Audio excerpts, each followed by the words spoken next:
You want to get started?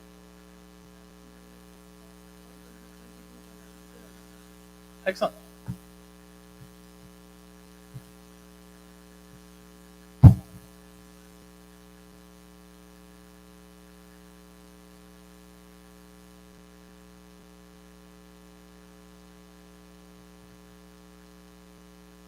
MashaAllah. This is an awesome mouse. If you can reach that far? Yeah. All right. Let's check it out, bro. In the cursor there. Got it.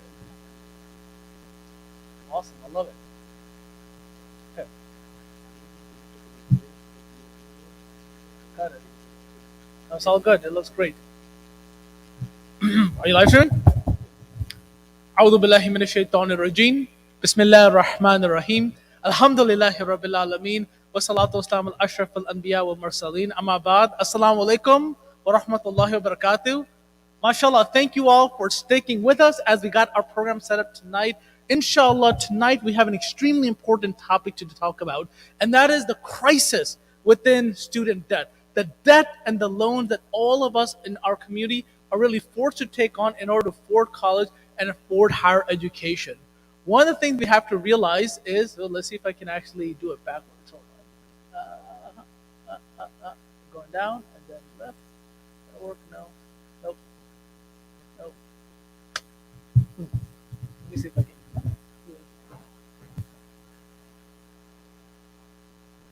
There we go.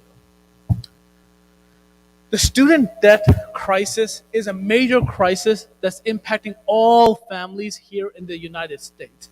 It is something that every one of us is going to have to go through or we're already going through.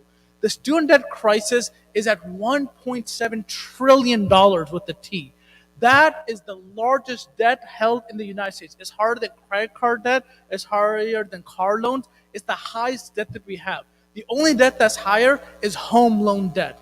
Right now, almost 46 million families inside the United States have to no choice but to take on interest-bearing loans in order to get their students educated, get their students to go to college and pursue their higher education. The average debt in this country is now $38,000. $38,000. And that debt, sadly, is only increasing every single year. And it's not going down. Because of this reality, because of this problem that we have, all of us in our Muslim community really don't have a lot of choices out there. How are we going to get our kids educated? How do we become the nation of Iqra bismi rabbika alladhi khalaq while also not getting in war with Allah subhanahu wa ta'ala? The reality is that this student debt crisis has a huge obstacle for many young people. Number one, it delays milestones. It puts young people into debt that's in the tens of thousands or hundreds of thousands of dollars that they're going to spend 20, 30 years paying off. Many young people, especially men, are hesitant to get married and delay marriage because of the debt that they have incurred and knowing that marriage is going to increase their debt as well. I know many people my age who are married and are not having children. Why? Because of the debt that they have, because of the crushing weight that it has. Within my population and the kids who are 10, 15 years older than me, divorce is becoming rampant within the Muslim community. And one of the greatest factors of divorce is not feminism, it's not these other factors, though that's a part of it. It is because of financial stresses. The stresses of paying back student debt and buying a home and taking care of family and having kids. All of these stresses create a financial challenge that puts strains on top of this crisis. On top of that, we all have to understand that the riba that is on these student debts means that money is literally being siphoned away, literally being sucked out of the Muslim community and going to just pay the riba on this debt. It is a crisis that all of us are responsible for addressing and challenging. We all know the crisis of student debt, but we also know that we want to be the nation of Iqra bismi rabbika alladhi khalaq. Khalaq al-insana min alaq. Iqra wa rabbuka al-akram. Alladhi a'lama bil qalam. A'lama al-insana ma lam ya'lam. We want to be the nation of reading and reciting. We want to be the nation of the pen. We want to be part of the nation that Allah subhanahu wa ta'ala has taught humanity what they know not. And in fact, the Islamic golden age was built on us being that golden civilization of education. And in fact, many of us in this country, why are we here in the United States? One of the reasons is because we want our children to get the best education possible. So we want to become that educated community. We have this crisis of debt. How are we going to handle it? How are we going to take care of that? Inshallah, I want to tell you about our story. 10 years ago, when I was much younger, much lighter, and just started to get married, I graduated from college, and I was in the same crisis that all of you are in as well. I had a good friend of mine named Dr. Attar Haq. And Dr. Attar Haq, he's just like those doctors that come to the masjid a bit too often, right? He's the brother who comes to the masjid. He has his own parking spot, even though it wasn't officially a spot, but he'd park there every day. And somebody else parked in a spot, he'd always, talk to them. He'd have a spot in the front of the musalla to the left, right? If you stood in his spot, he'd talk to you, why are you standing where I was standing? And he's an interesting fellow. He'd come to the masjid and he would meet other young Muslims. Muslims who couldn't pay the next semester of tuition. Young Muslims who didn't know how they're going to pay for college.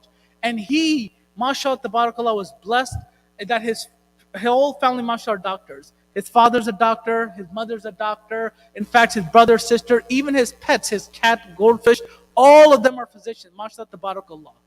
And because of that, he would then use his own money, aka his father's money, and he would give these students loans to go to college and pay their next semester of tuition.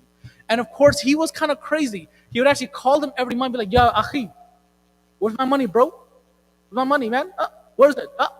I see you at the masjid." So after a while, he realized there has to be a better way. There has to be a better system. So he called me, and at that time, I was the director of the Council on American Islamic Relations. Many of you know CARE as the Civil Rights and Legal Organization. Alhamdulillah, I was the director of CARE for over 10 years in the great state of Missouri and in the great state of Texas, specifically in Dallas, Fort Worth, and Austin as well. So at that time, I was like, listen, I can help you. Let's create a charity.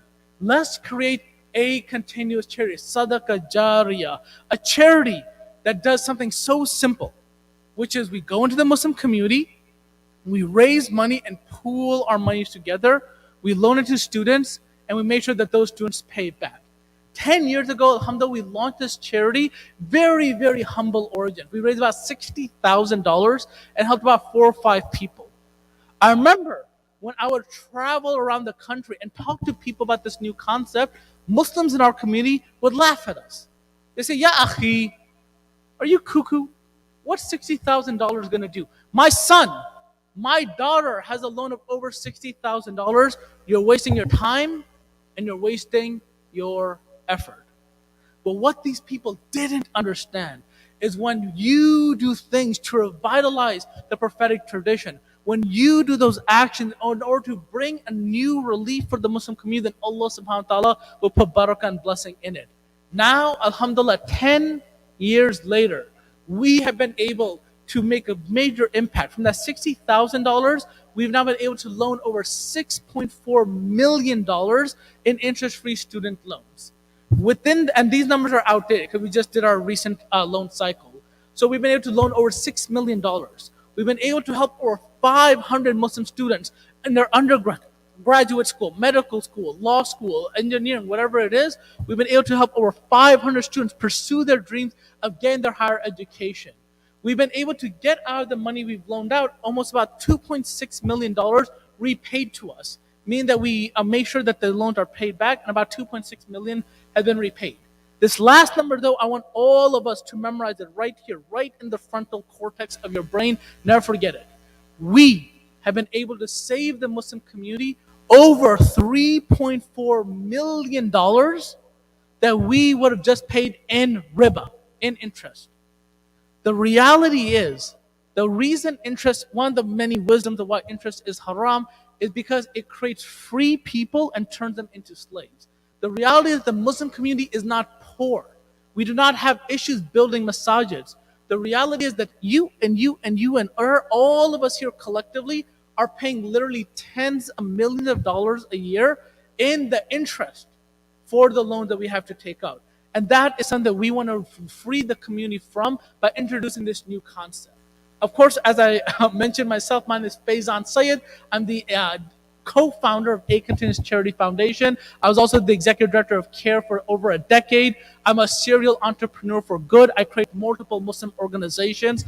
A Continuous Charity happens to be one of them as well. And nowadays I do a nonprofit consulting.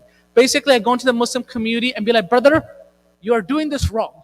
Now give me money. Jazakallah. MashaAllah. I get to do that for many different organizations and help them achieve their dream and their goals.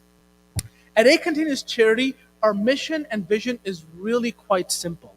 Ultimately, what we want to do is we want to be able to support and give loans to Muslim students who are active and involved within the Muslim community. We want to foster and nurture the next generation of Muslim leaders by providing interest-free student loans. The way we do that is by basically we go into the Muslim community and we do the following. A Continuous Charity is a very, very simple organization. We're not a bank. We're not a for-profit corporation that's trying to give you halal loans, but yet it's the same interest rate as the normal rate that out there. No. We are a nonprofit, and all we're doing is we're revitalizing the prophetic waqf system. What we do is we go into the Muslim community, like let's say Maryam Masjid, we raise money and we pool our money together into a national fund. In that national fund pool, we then have students who apply for these loans, and then we use our national fund to then loan out these students.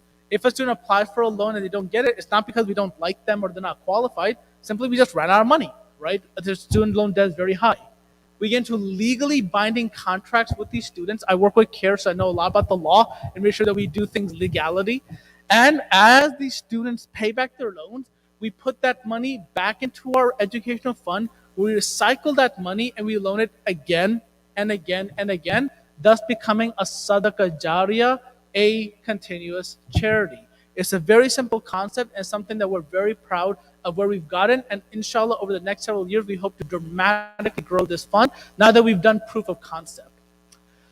Many of you might be asking yourself, okay, well, how do I apply for these loans? How do I get one of these loans?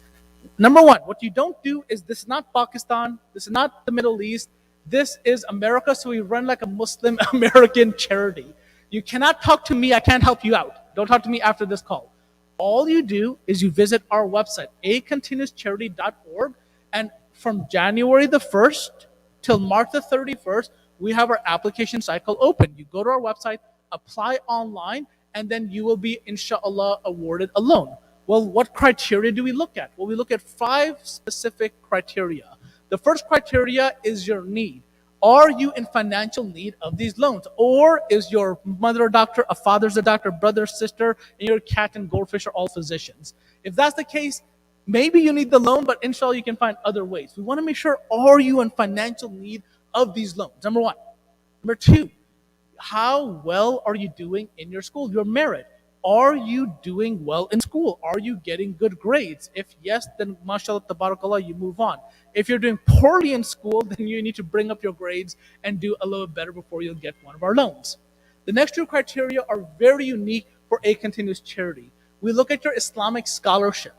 What I mean by that is not that are you a mufti, are you a Maulana person, nothing like that. What I mean is, do you take this religion seriously? Are you actively trying to learn and practice your religion? Are you going to halakas? Are you involved in the masjid? Are you involved in the community? If yes, congratulations, you move forward. However, ilm is not enough. There's ilm and amal, and basically the 2 words have the same 3-letter root. Why? Because what you learn, you put it into your practice. We want to give it to these students who are active in the community. Are you a volunteer? Are you in part of your MSA? Are you giving back? Are you feeding the hungry and helping the poor? If yes, you'll get great points on that, and then you'll move forward. Our last criteria is geography. What I mean by that is that we believe the responsibility to educate students is not my responsibility. It's not my responsibility to educate the students here at Maryam Masjid. It's your responsibility. It's our responsibility. So what we do is we pool funds also based on geography.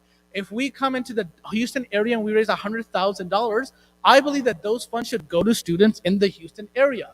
As the students pay it back, they then pay it back to the Houston fund. Every year we raise another $100,000 or so. Then after 10, 15, 20, 30, 50 years, now you're dealing with large enough pools of funds that can really start making an impact within the Muslim community. You might also be asking, well, who do we give these loans out to?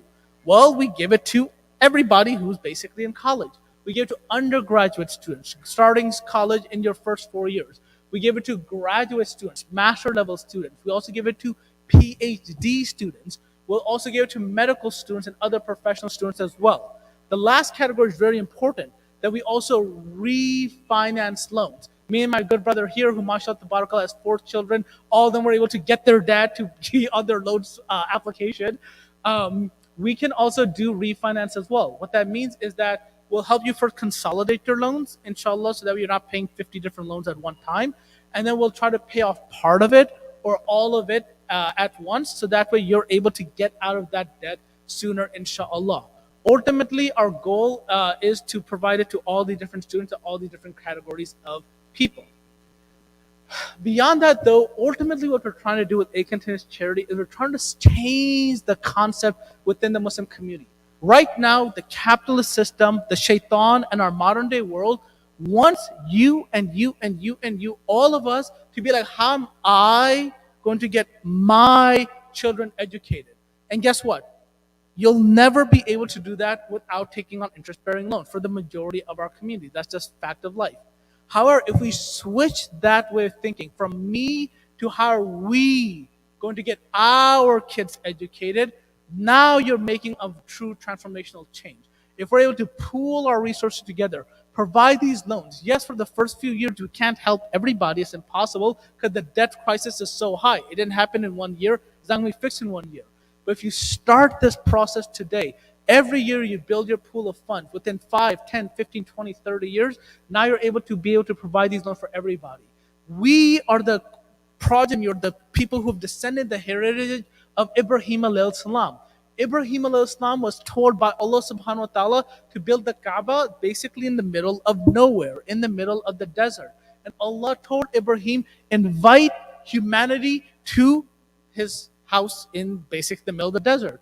Now, if you were around at that time, you would think Ibrahim alayhi salam is kind of cuckoo. Here's this guy, his son, his wife, in the middle of the desert, and he's calling basically nobody to come to his house. But yet Allah subhanahu wa ta'ala took his call, and now that is the most frequented house in the entire world.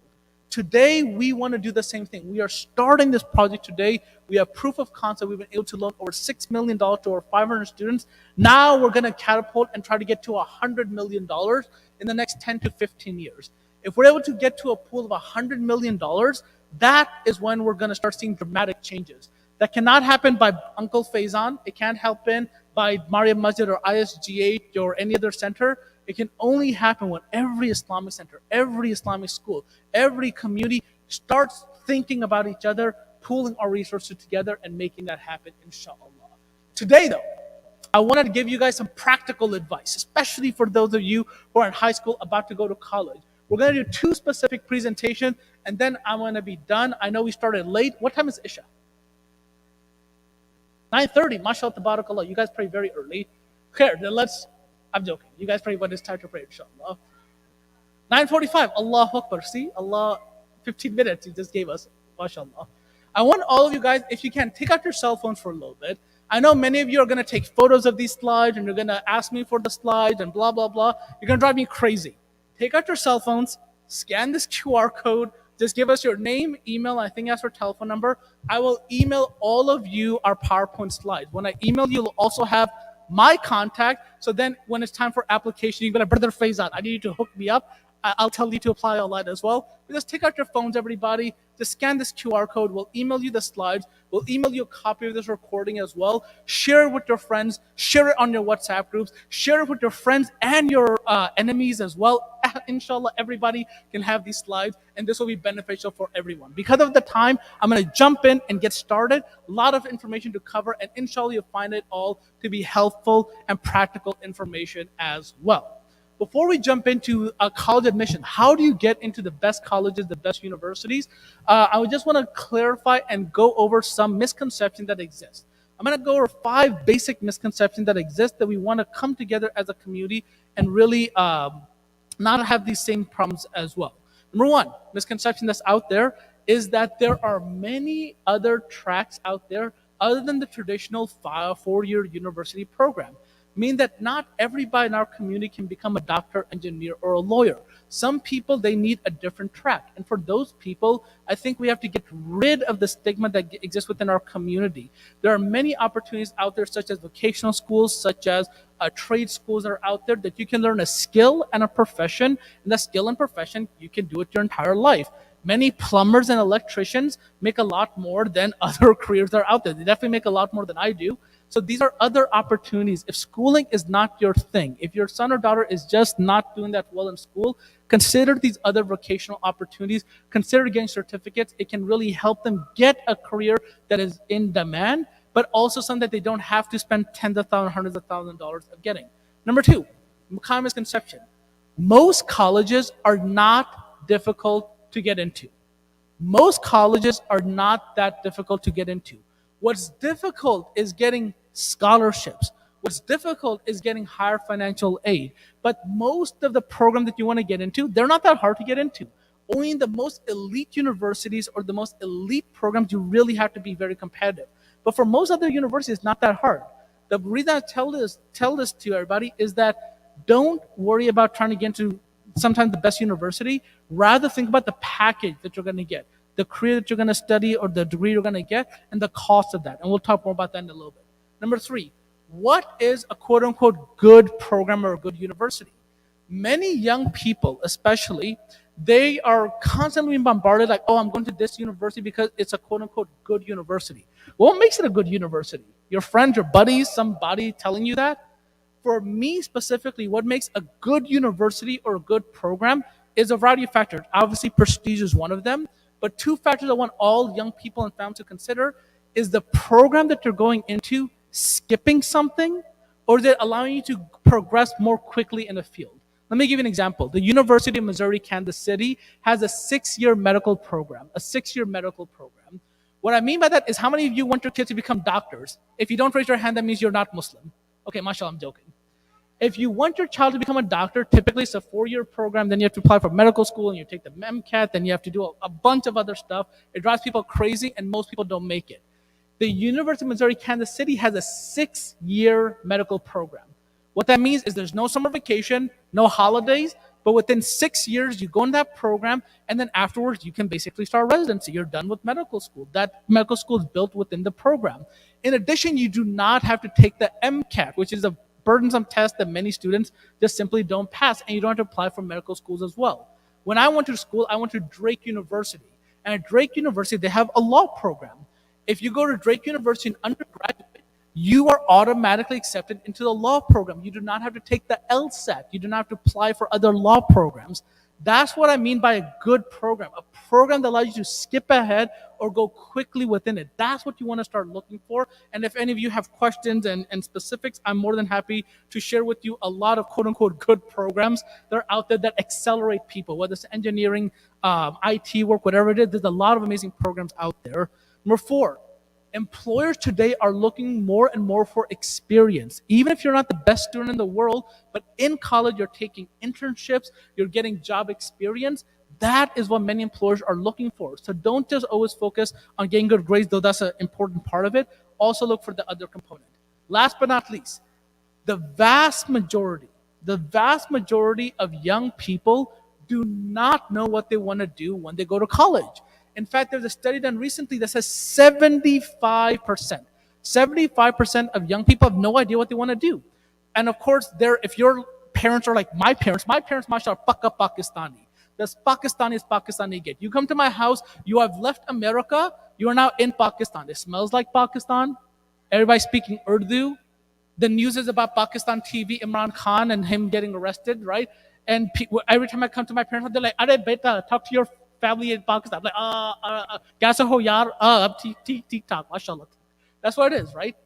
My parents never talked to me until I got married and had kids. And for many young people, their parents are not the easiest people to talk to. Parents sometimes have high expectations. So what happens is many young people simply lie to their parents. They tell their parents what they want to hear, especially when it goes to college and higher education. And they're like, yeah, I'll go to this university and I'll study biochem, biotech, and these other degrees because that is what's going to get my parents off my back. But in reality, they don't know what they want to do. I counsel students all the time in this problem. After 1 year, 2 years, 3 years, they want to change their majors, or their degrees are going to take much longer to graduate. Then they're getting to more and more debt, and this is a major problem. We have to be able to have an honest conversation with our kids. Of course, it's hard because parents are like, "Beta, Betty, you grew up in America. You should know." I don't know nothing. I can't speak English, but you should know. You grew up in this country. Your kids don't know anything. They don't know what they want to do in their future, most of them. Some of them do. Mashallah, I can see the kids here, mashallah, you guys are all-stars. But theoretically, there's a big chunk of students that don't know what they want to do. We have to be ready for that. This is about college admissions. How does admissions process works in most universities? Where did my thing go? Yeah, there it is. Nope. Nope. How does the admission process work in most universities? Well, first of all, one other thing you have to understand about university admission process is you have to clear a misconception. One misconception that exists is that universities are only looking for one type of student, which is the student that's involved in every club, every program, is a leader in everything, and that's what typically universities are looking for. This is not necessarily the case. University admission department are looking for a holistic class of students, mean that in a university they have the math department, just being simplistic, they have a science department, they have these different departments. They want to fill every school with the proper number of students. They also want to fill every club with the proper number of students, and they want to fill every program, whether it's football, sports, whatever it is. Meaning that what universities are really looking for is they're looking for the right student who fits a right niche. Meaning that if you are very specialized in a very specific area, and that's what that university is looking for, they'll bring you into that program even if you're not the best student with the best grades or the best degrees. They don't just want 100 leaders who are great public speakers and are the head of their class, right? They can't accept that. A simple example is, how many quarterbacks does a university need? 10, 20, or just one or two? They only need one or two. Same exists with many of these programs as well. You want to try to fit yourself in with a holistic program and get into those areas. They're looking for smart students who are passionate in specific interests, and the more passionate you are in a specific interest, the more you can differentiate yourself, and that's how you can get into upper echelon universities. Let's talk about a few qualities that universities are looking for. Number one, of course, academic excellence. You got to be smart. You got to get good grades. You have to get good GPA and beyond that. Of course, GPA itself and the grades you get are not themselves enough. Not only do you have to get good grades, but if you're in a school and a program that's an honors program or an AP program, what universities want to see is they want to see you getting good grades, but then challenging yourself. Meaning that if you're getting all A's and B's your freshman year, then your sophomore year you want to start taking more intense courses, maybe honor courses or AP courses, to show that you're able to do academic excellence as well. There's a big controversy right now with ACT and SAT and standardized testing in general. Many universities are now opting out of these tests, or they're making it optional for it. However, they're still an extremely important part of admissions that you have to do well in. One of the things I want to clear a misconception is the ACT and SAT do not measure how smart you are. They just don't measure how smart you are. You can be getting straight A's in school, and if you take the ACT or SAT without any preparation, you're not going to do that well in that test. The ACT, SAT, and these standardized tests measure how familiar you are with the test and the language used in the test and the style of the test. The more you prepare for the ACT and SAT, the better you'll do. Full stop, period, nothing else to add. If you want to do better in the ACT, SAT, take an online class, hire a tutor, take an in-person program. The more you see the same question posed to you again and again and again, the more you see these things, the better you're going to be doing in these standardized tests. It is something that all of us should understand. They don't measure how smart you are, it measures how well and familiar you are with these tests. Number two, as I mentioned in the last slide, challenging coursework. They want to see you take on a growing level of challenging classes as time goes on. So if you're taking A's and B's in normal courses, take honor courses or AP courses. And technically we also have international baccalaureate programs. Start taking those courses as well and build it up. However, do not overwhelm yourself with these courses that you're taking. Meaning that it's much, much better to not, I don't want to say lighten your load, but make sure that you're doing better in the courses that you're taking, and not, oh man, what's happening? I'm going back and forth on this slide.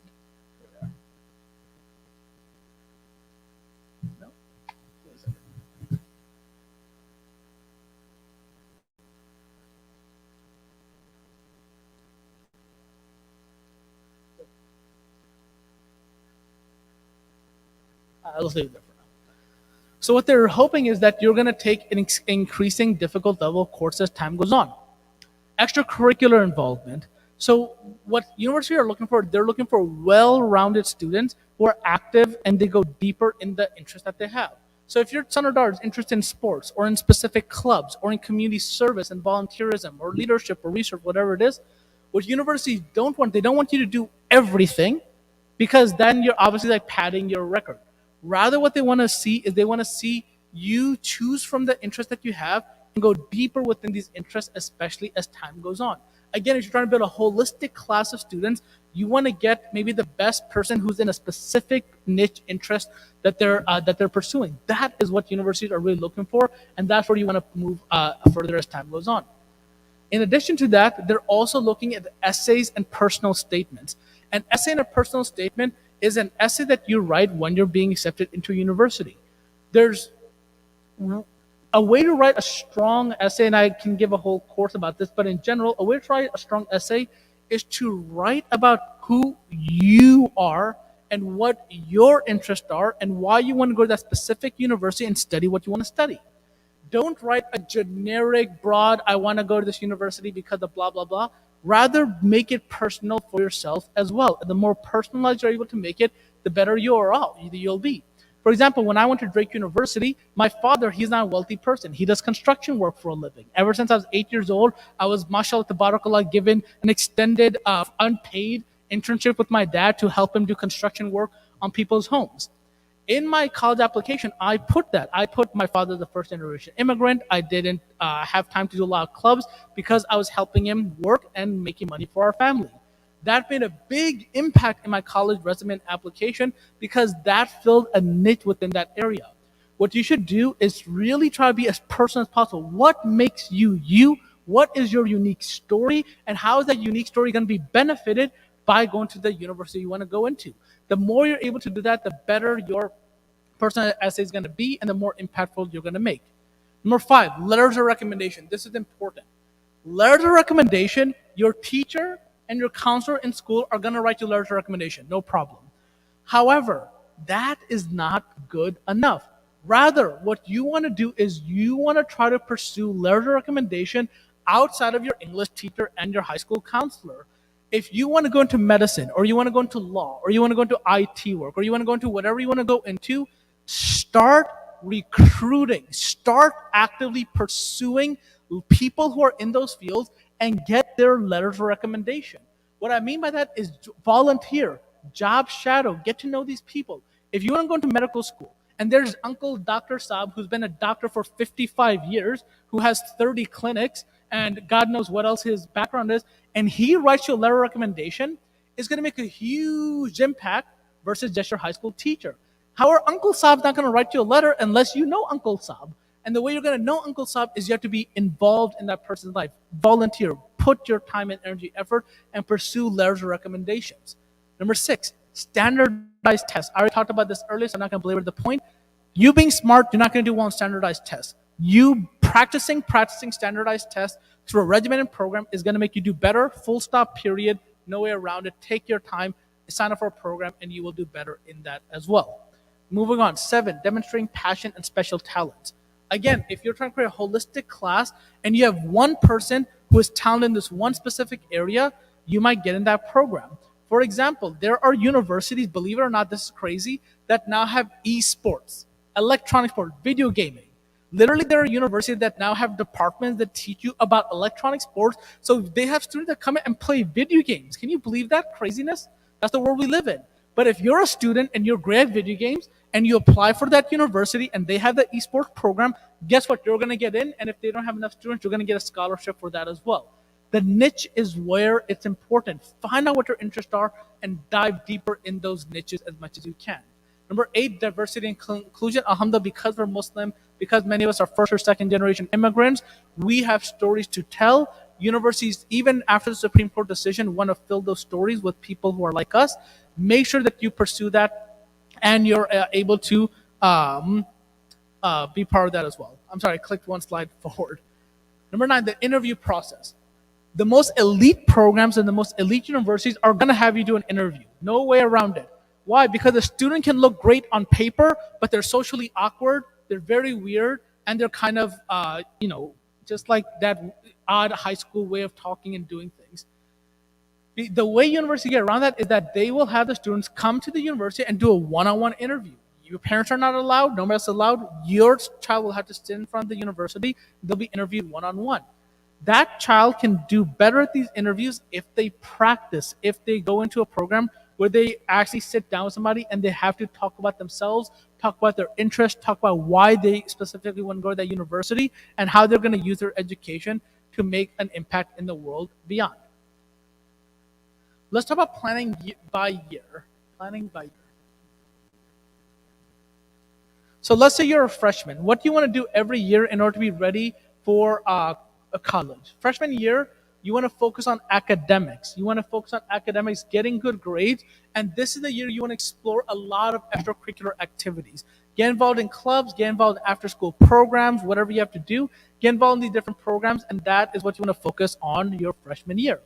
Sophomore year, though, you want to maintain your academic excellence, start taking more intense courses if you can handle it, but this is when you want to get involved deeper. So let's say your freshman year involved in 8 programs or 6 programs. Now you want to narrow that down to 2 or 3 programs that you're actually interested in, and you want to go deeper in those programs and get better in those programs. You also want to start your test preparation, ACT, SAT preps. Don't matter how smart you are, matter how well you prepare. Start taking online courses, after-school courses, get a tutor, and start practicing those programs as much as you can. Junior year is the single most important year for college admissions. Why? Well, because senior year, you are going to start applying for colleges basically within the first semester of your senior year. You're going to start getting letters of acceptance by your second semester of senior year. So senior year is not that important. Junior year is the single most important year. That's the year you want to freak out, you want to stress out, and you want to really apply yourself as much as possible. That is the year you want to take the most rigorous course you want to take. Senior year, you can kind of maybe relax a little bit. Junior year, take the most rigorous course you can take because that's what you want to put on your college application. Focus on standardized testing. Take your standardized testing your junior year. If you do badly on the ACT, SAT, it doesn't matter. Just take it again and again until you start doing better in these classes. Number 3, build relationship with people who are going to write you letters of recommendation. Outside your school, outside your high school counselor. Whatever you're interested, whatever you're focused on getting in the future, find somebody in that field. Do something that you put on your application that says, I am doing these things, I'm interested in it, and get that person to write you a letter of recommendation. There are some people in our community who are very rich, who are especially physicians and others, and they have already made big checks to universities. Get one of those people to write you a letter. That university will let you in, inshallah, without much issue. Pursue leadership in the interest that you're in. So again, sophomore year, you narrowed it down. This is the year you want to become the president, secretary, vice president. You want to become a part of the JV team, whatever it is. Show that the interest is serious and pursue it from there.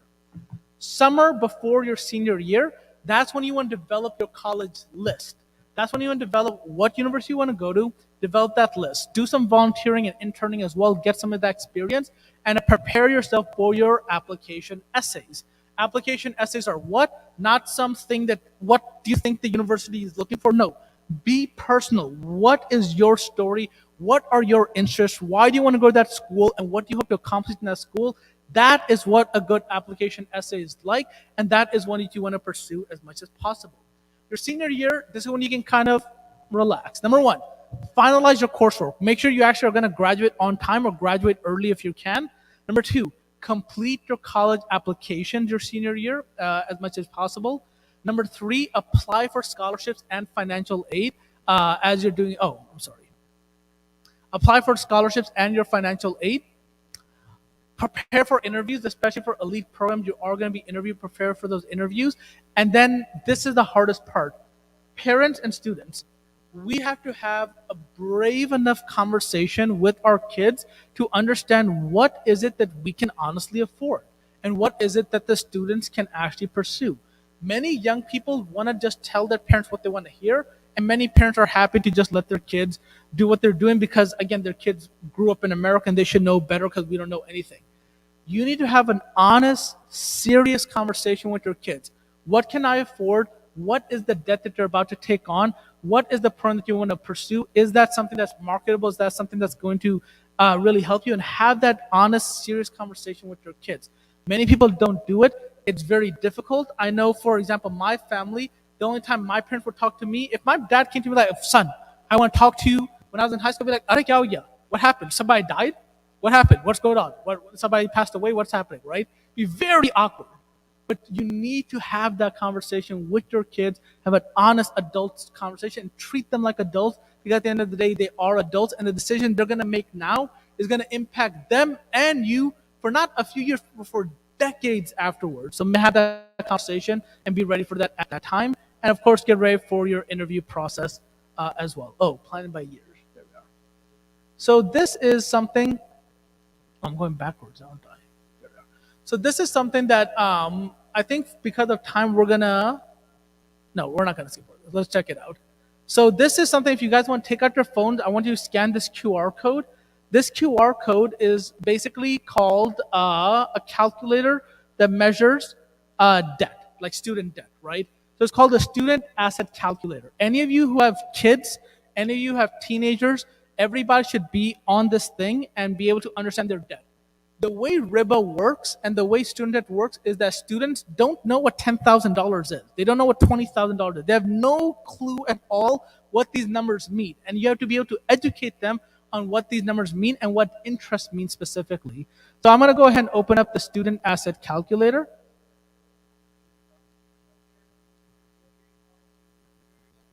No, total usually. Yeah. Student asset calculator. Oh yeah. No, we'll talk. We'll talk about that in a little bit, inshallah. All right. So this is the student loan calculator. What it does is a very simple software. You basically go here. You'll type in your debt. So let's say the average American takes on $38,000 worth of debt. The average loan amount right now is 5.25%, and the average repayment, let's say it's 15 years, even though typically it's more than 20 years or around 20 years. So when you add all that information into this asset calculator, it is then going to give you a few numbers. This is the main number that I want you guys to focus on, which is if you take out $38,000 of debt, you're going to end up paying $55,000 in your loans, right? So you took out $38,000, but you're going to end up paying $55,000 of debt. That's almost a third or a little bit more of the debt that you took on. More people take out about 20 years to pay off their debt. So if you take out $30,000 at 5.28% interest, you're going to end up paying $61,000 by the time you're paying it all off. That's almost double the amount of loan that you took out. The numbers only get worse the higher you go out. Let's say for master's program, $57,000. So if you get a master's program at 5.25%, 20 years, you're going to pay back not the same amount. You're going to be paying back $92,000 total. If you then take out, let's say, 130 to 1,000, which is a low amount for a PhD program, you're going to be paying back $211,000 of debt. These numbers are extremely important for young people to understand, because you're not just paying off the loan, but the amount of time it's going to take you to pay off the debt. This is the total amount that you're going to be paying off. And again, you're going to get married in that time. You're going to start getting a home at that time. You're going to have cars. You're going to have kids at that time. You're going to be older than me, and you're still going to be paying off your debt as it goes forward. You guys have to give the adhan. Should I pause for a second? No? Okay. If somebody needs me to pause, I'll pause for the adhan, inshallah. In the last few slides, I'm just going to talk about 10 practical ways to reduce college debt, and then we'll open up for question and answers. I should mention that these 10 strategies are not for everyone. They don't work for every single person that's out there, but these are 10 tactics that I think young people should know, and maybe it can help you reduce your college debt. Again, there's some program that these ideas would not work. It would be completely impractical. So if that's you, ignore them. But for the rest of us, I think it can help us out. Let's go through them very quickly, and then we'll end our conversation. Number one, dual enrollment. Many high schools have a dual enrollment program. The dual enrollment program means that you can take online classes while you're in high school, or you can get enrolled into a community college and build college credit. For those of you who don't know, basically to graduate a four-year program, you have to have a certain number of college credits. For simplicity, let's say you need 100 college credit hours to graduate. If in high school you can get 10, 15, 20 college credit hours, that means when you go into college, you already have 10, 15, 20 of these hours done. You only need 80 hours left. This can allow you to graduate a year early or even more, a semester early, a year early. And this is something that all of us should consider. If you take online classes or you do dual enrollment, the dual enrollment is much, much cheaper than many colleges and universities are. So it's a really practical way to reduce debt and be able to graduate on a quicker timeline as well. Number two, consider community college. Now, I know community college is a dirty word within our community, but again, not everybody can become a doctor, engineer, lawyer. Not everybody has straight A's. And if you're that type of student, I think we have to get over this taboo of community college. Community college is a great opportunity. It's much cheaper.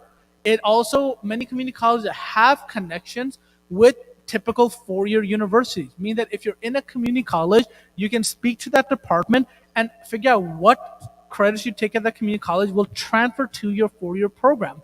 They'll have it all mapped out. They'll let you know, and you can take some of these classes at an earlier stage, especially prerequisites that you have, and be able to do that as time goes on. This is something that I think in the community we have to get over that stigma and try to pursue that where it makes sense for specific students. A few ways to reduce college debt. Number one, three, consider living at home. Consider living at home. I know for many young people, they want nothing more than to get out of their parents' home because sometimes parents can be very controlling. I understand that completely. However, living on college campus, especially living on dorms, is a terrible financial decision to make. Dorms are designed to make money for the university. Dorms are priced higher than staying in an apartment. If you have to go to a college that's outside of a place where you can't live at home, at least live in an apartment or share a house and split the rent. It will be much, much less than staying in a dorm. And the best is, of course, staying at your parents' house and letting your parents pay for that as well. It'll dramatically reduce your debt. Every dollar you spend on the dorm is, again, you're going to be paying at least $1.50 or $2 back by the time you're paying off all of your loans and interest. Number three, with that, do not get a university meal plan. University meal plans are, again, another way for university to make money off of their students. So instead of getting a university meal plan, have mom and dad cook for you, or if you have to cook for yourself, then that's even better as well. The average university meal plan is $660 a month. To over 4 years, that's $24,000 almost. $24,000 with 5.25% interest, 15 years paying off. That means you're going to pay back almost $38,000 for food for 4 years. That's crazy. Instead, if you eat at home and you get your own food, you're spending only $9,000, less than half. And if your mom and dad cook for you, it's even better. Definitely consider that as a way to reduce your debt. Number five, avoid buying textbooks. Textbooks, every year, they get the new edition of the textbook. The new edition is the exact same as the old edition. It has the exact same information. This is a scam and a plot to take money from you. Get digital textbooks now. There's a great program now called basically online marketplace for swapping textbooks. And if you can buy used textbooks that are much cheaper, plus they already are highlighted, you already know what's important by just reading the highlighted section of your notes. I never read my textbooks. I would just find the person who highlighted it, and I just read what they wrote, and that's what I would study for my courses. It's a great way to reduce your debt and make that happen as well. Number six, get a job. Get a job. Now, if you're in the UMKC 6-year medical program, do not get a job. Terrible idea. But for the rest of us, consider getting a job. Even if you work, let's say you work at McDonald's. I used to work at McDonald's when I was in high school, and I even did that in college. So let's say you work at McDonald's, right? I don't recommend it. And again, we don't get in the halal haram debate. Let's say you work at McDonald's, and the McDonald's pays you $12 an hour. Let's say you work on the weekend, Saturday and Sunday. You wake up, go to McDonald's at 8 in the morning. You get off at 4 o'clock. Is 4 o'clock late or is it early? 4 o'clock is still early. You got your whole day ahead of you. If you work 8 hours on the weekend for 2 days, if you just work on these 2 days, you will make almost $40,000 in your 4 years that you can use to then reduce your college debt and make a bigger impact. My last 3 points, and then I'll stop. Scholarships.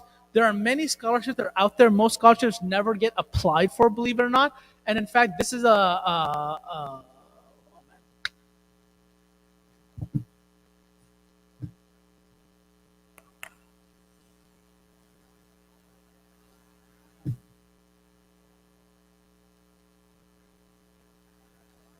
I lost it. Basically, the slide here has like several websites for scholarships that you can apply for. Inshallah, you scan the QR code, you'll be able to do that as well. But there are many scholarships scholarships that are out there that you should apply for. Most people are too nervous or frightened to apply for scholarships. The reality, if you apply for one scholarship, you can then copy, paste it, and apply for multiple scholarships at once.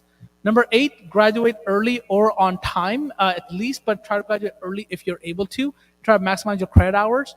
Number 9, do not take out unnecessary loans that you don't need. And inshallah, number 10, have an honest conversation about college, the cost of college, and just be ready in order to make the best financial decision as possible. With that, inshallah, I want to say Jazakallah khair. Thank you all for your time. I know they're going to give the adhan, and I'll be around after Isha to answer any question that people might have. Jazakallah khair, and assalamu alaikum wa rahmatullahi wa barakatuh. Allah